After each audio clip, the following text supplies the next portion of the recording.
Tommy Robinson is in Israel. How am I racist? I'm a journalist, yeah? How am I racist, bruv? He is in Israel.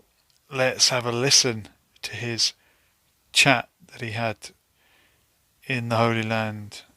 Where are you? Here we go.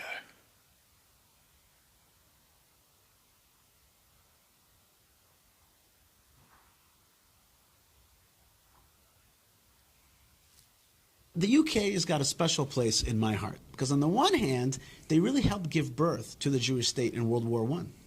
The Balfour Declaration, the San Remo Accords, the mandate for a Jewish Palestine, the UK was at the forefront of that. And then they turned on us. Yeah, I was about to say that. They turned on us, man. And therefore they have a special place in hell for turning on the Jewish people. You were like doing this great thing. You were helping Israel be reborn after 2,000 years of exile, and it was, you know, it was a biblical value. It was also a defense for a UK value. But it all turned on us. Can we turn it back? Can we turn it back? The British government have just turned on Israel.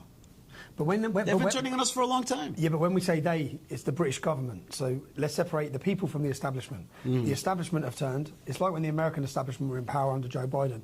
The American people didn't support that. The British public don't support what the British government have just done. If it was put to a democratic vote on whether the British public wished to recognise the state of Palestine, it would be a resounding no. Yeah. It would be a resounding no. So right. The people haven't turned so on it's not the people, Jews, it's the government. And he mentioned that when Joe Biden was in power, and they're appeasing their future. The American people didn't support that. Well, around 50% of them did, or 49% of them, however many it was that voted for Joe Biden. But he was really squirming when this guy said the UK have a special place in hell. People like Tommy Robinson, and interestingly, he is of an Irish background. Parents from Ireland, he holds an Irish passport. The early founders of Israel and the Zionist movement admired the IRA at the time. Yitzhak Shamir, his nickname, he was one of the first prime ministers of Israel. He fought in the campaign to oust the British from Palestine, what became Israel. His nickname was Michael, after Michael Collins, because he admired the IRA.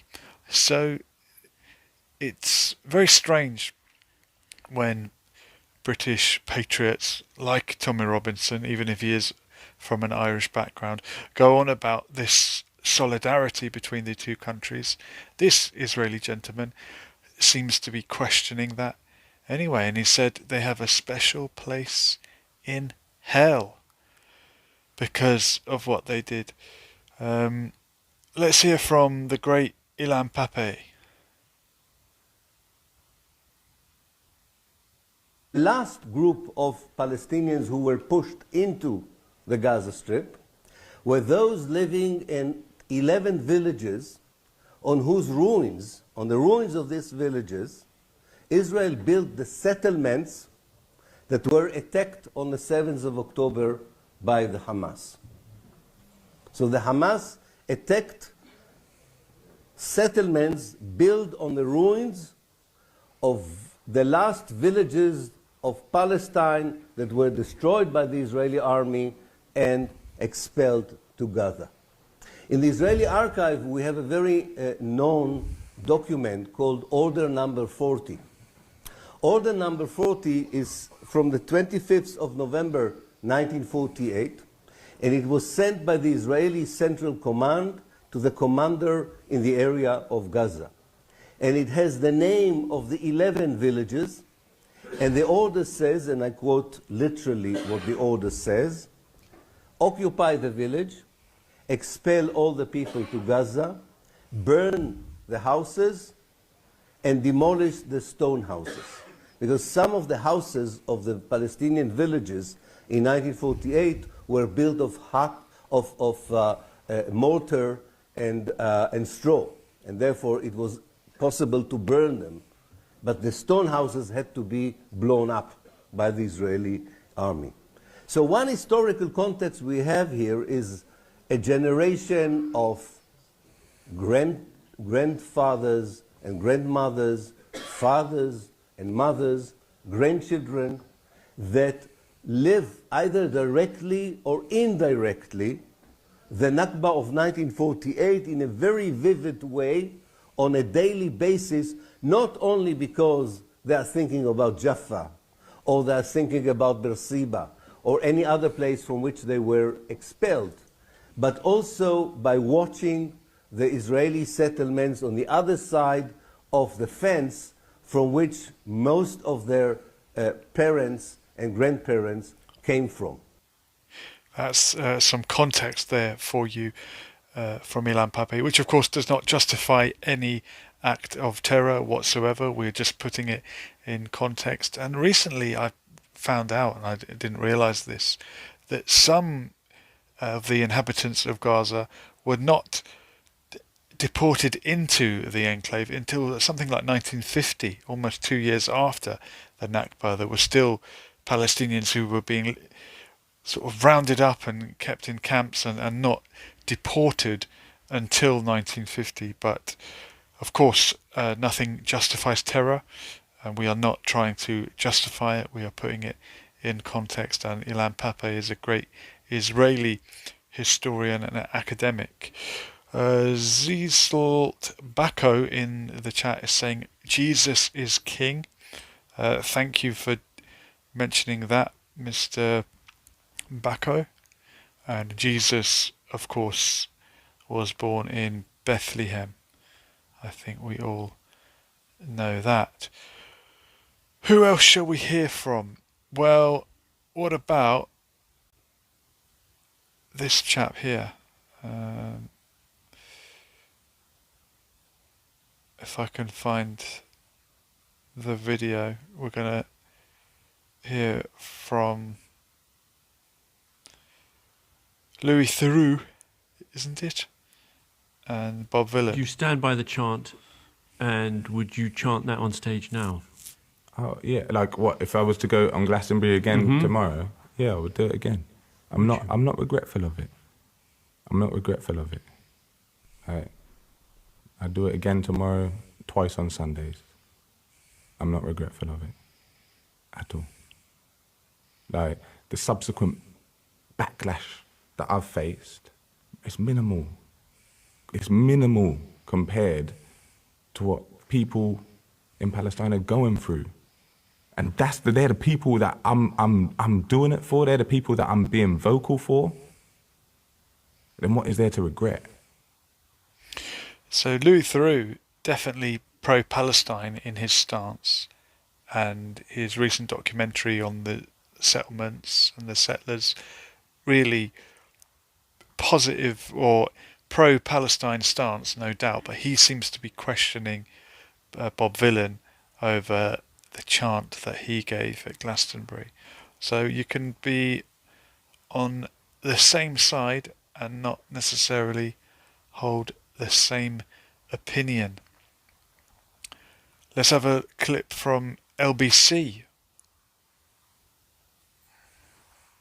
There will be people who believe there should be a boycott of all Israeli teams at the moment because of what has happened in Gaza. So this is about Maccabi Tel Aviv, the Israeli football team that could not make their way to play Aston Villa. It's a perfectly logically coherent position without being anti-Semitic, isn't it? So it depends how it's expressed. If you're only saying that the boycott should be of Israel as opposed to boycotts of many other countries in the world who have carried out far, far worse and much more disastrous policies. But you don't get to have the right to say that. You have the right to. One has the right to believe in a boycott of any particular country without believing it should be applied to all countries. I think that the notion that fans from a football club who have not got a history of violence, not got an association of violence... But being anti-Israel and being anti-Semitic are not the same thing. Because the local authority think they can't police it. That seems to me it's going for the rule of the mob. And the rule of the mob is a threat to the rule of law and something we should all be very concerned about. But being anti-Israel and being anti-Semitic is obviously not the same thing, is it? I wouldn't say they are. I never have done. And people who say that I think are wrong. But you would accept that it is perfectly possible to believe that no Israeli team should be coming to Britain at the moment and not be an anti-Semite? No, I don't think that. I think that would be a terrible thing to say. But you've accepted that being anti-Israel and being anti-Semitic is not the same thing. So one could believe that because of, and you would be perfectly within your rights to disagree with this, but it's a perfectly legitimate position, surely, to be able to say, because I just find what has happened in Gaza and the Israeli government's position as to what has happened in Gaza so appalling that I believe there should be a boycott of Israeli teams coming to Britain, just as has been with other sporting events in other countries like Russia and Ukraine, for example. But you wouldn't be anti-Semitic if you thought that. Was it Russophobia when Russia started getting banned from everything? The defense of anti-Semitism seems to be the go-to defense for a lot of the pro-Israeli lobby, as if being the only Jewish state makes it somehow less bad if war crimes are committed. I don't think that that's a defense, and nor is whataboutery. If something is wrong, it's wrong whether other people are doing it or not. Here's Bill Maher. Speaking of which, you know, what about this anti-Semitism that's going on in Europe? Yeah.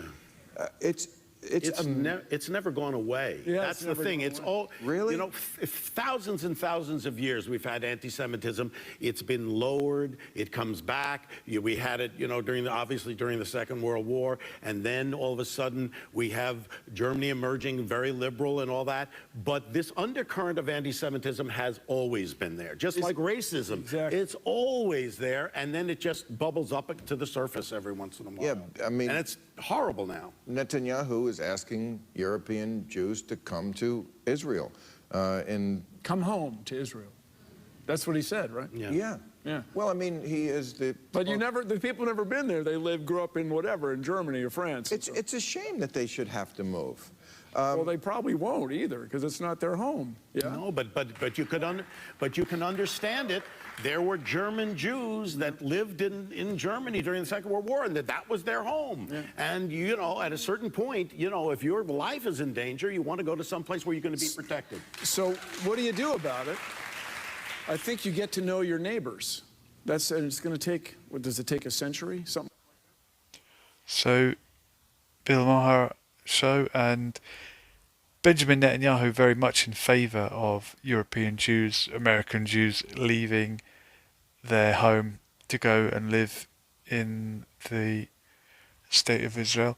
And that's what they need, isn't it? Because without the numbers, without a Jewish majority, how can you be the Jewish state or the Jewish homeland, as it was originally intended to be called, and also be a democracy? How is that possible? Let's have a look at this clip. Would you be one of the first to go into Gaza to settle? Of course. This is a settler that wants to go to live in Gaza. There used to be settlements in Gaza. They pulled out in 2005. They may be returning now. I'm waiting. You're waiting? I'm waiting. Born in New York, he and his family moved to Israel when he was 9 and became settlers. Do you personally want all Palestinians to be forced from Gaza? Again, I have nothing against a person who's innocent. I just don't believe there are innocent people there. That would amount to ethnic cleansing.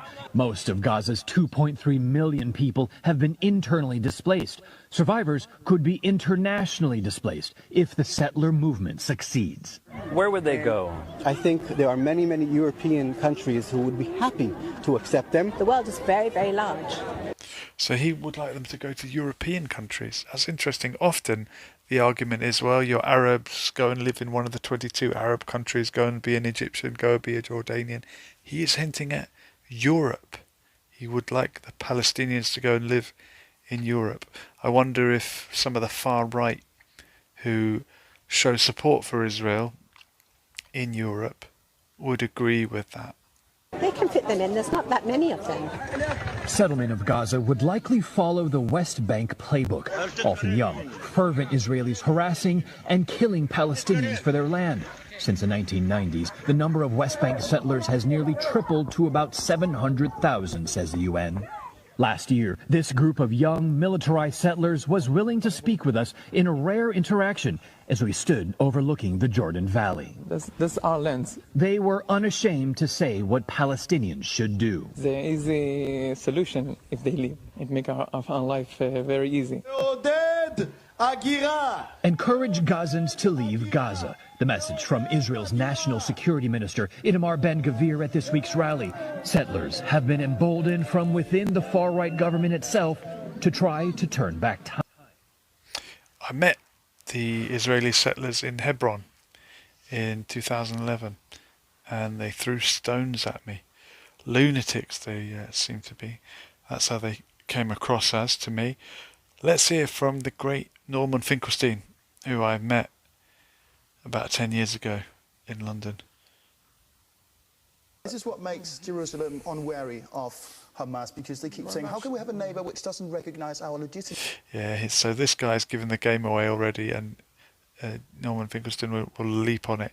He's referring to Jerusalem being the capital of Israel, but of course, really, it's internationally recognised as Tel Aviv, even though Trump claims to have moved the capital or recognised the capital in Jerusalem. Yeah, but you see, the problem is, listen to your own language. You're just spouting Israeli propaganda. Why are you saying Jerusalem? East Jerusalem is occupied Palestinian territory under international law. That was the ruling of the International Court of Justice in July 2004. And if you look at the Goldstone report that just came out a month ago, they refer to East Jerusalem as occupied Palestinian territory. But now you've given over Jerusalem to the Israelis. You're just repeating Israeli propaganda. They have no title under international law to East Jerusalem. But speaking of what you call my Israeli propaganda, which I'll refute, but anyway, you're on record for saying that Israel is a terrorist state, that it's a lunatic state. I saw that in the Turkish English language daily, today's Saman.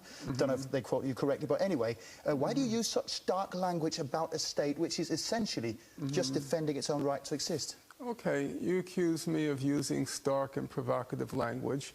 So let's take the renowned international jurist Richard Goldstone, the person who was the chief prosecutor for the war crimes in Rwanda and war crimes in Yugoslavia. And he came out a few weeks ago with a report on what Israel did in Gaza approximately a year ago. And he said, and now I'm quoting him, he said the purpose of what Israel did was to, quote, punish, humiliate, and terrorize a civilian population. Terrorize a civilian population. So is Mr. Goldstone also guilty of incendiary language, or is he simply accurately reporting what happened? Terrorism is a fact, and terrorism refers to the targeting of civilians and civilian populations and civilian infrastructure to achieve a political end.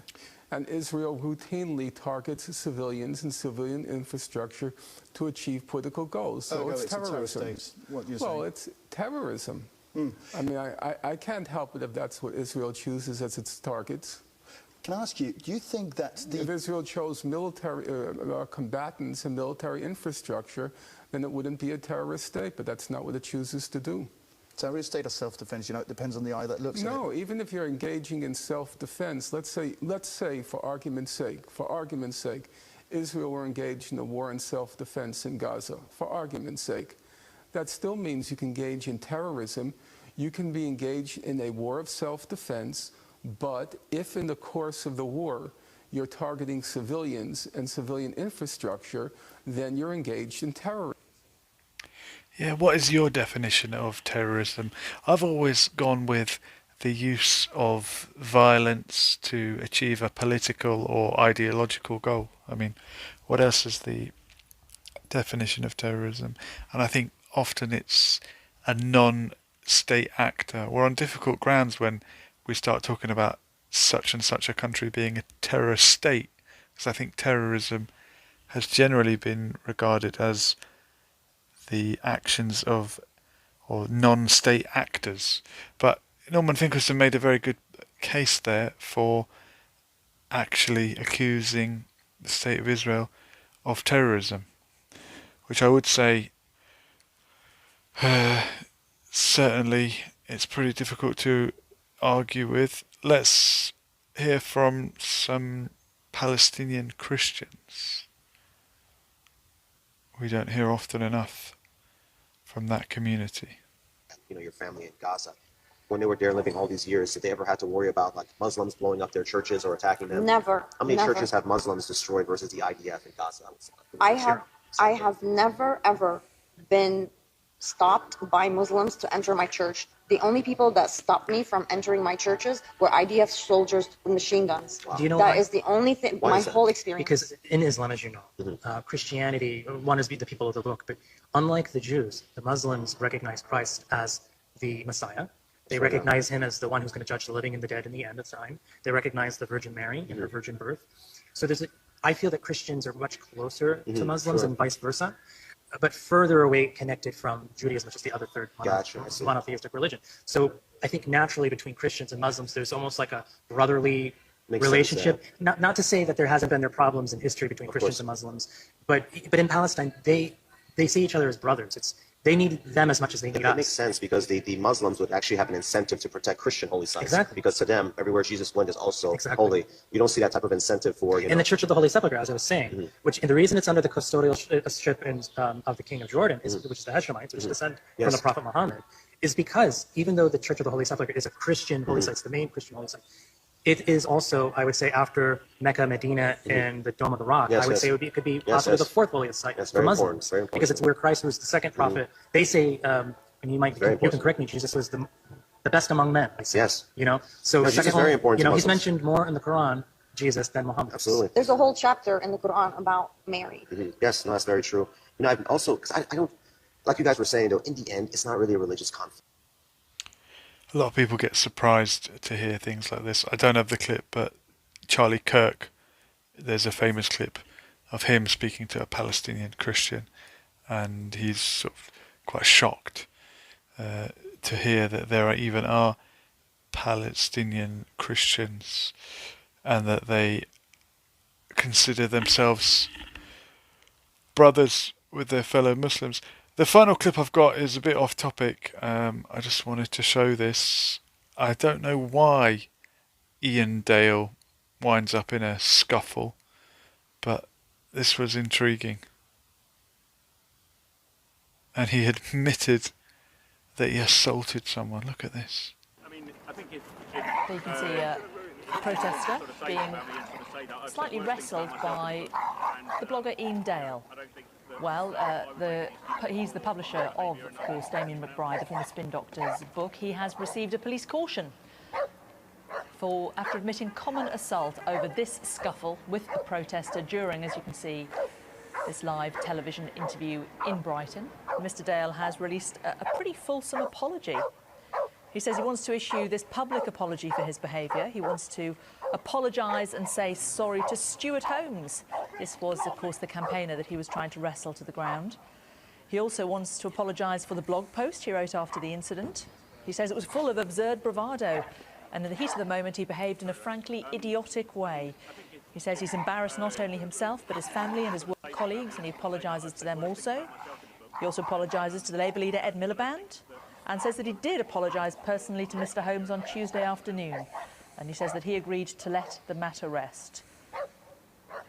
He says that he, having accepted his guilt, he feels he should make some sort of reparation to Mr. Holmes. He will pay for a new placard for him and also make a donation to a charity of his choice. So that is just the breaking news that in the last few minutes, Iain Dale has received a police caution after admitting common assault over this scuffle with a protester in Brighton. I take it Iain Dale, he's the tall guy. What was the dog doing? Was that man's dog attacking his owner?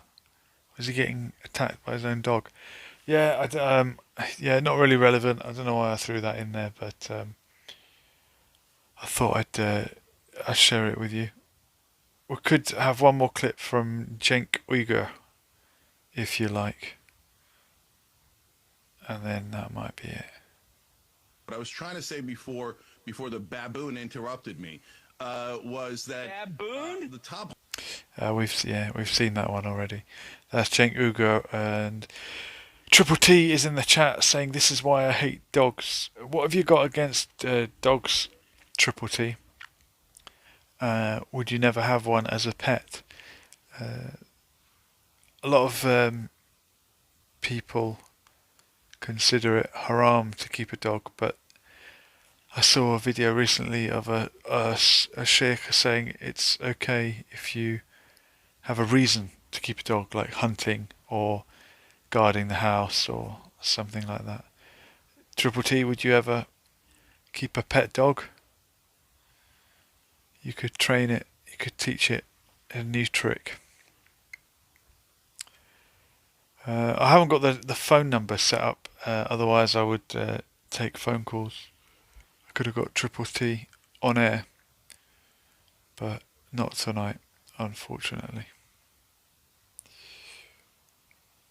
Alright folks, well, lots to think about there, and as always, we are not promoting any kind of violence on this channel. We condemn all acts of terror, and anything that I've shown you is purely for a bit of analysis. We're not condoning anything that anyone said. Alright, happy with that? This has been Lessons for Life, and God willing we'll do it again soon. We were here. We're gone. Latest.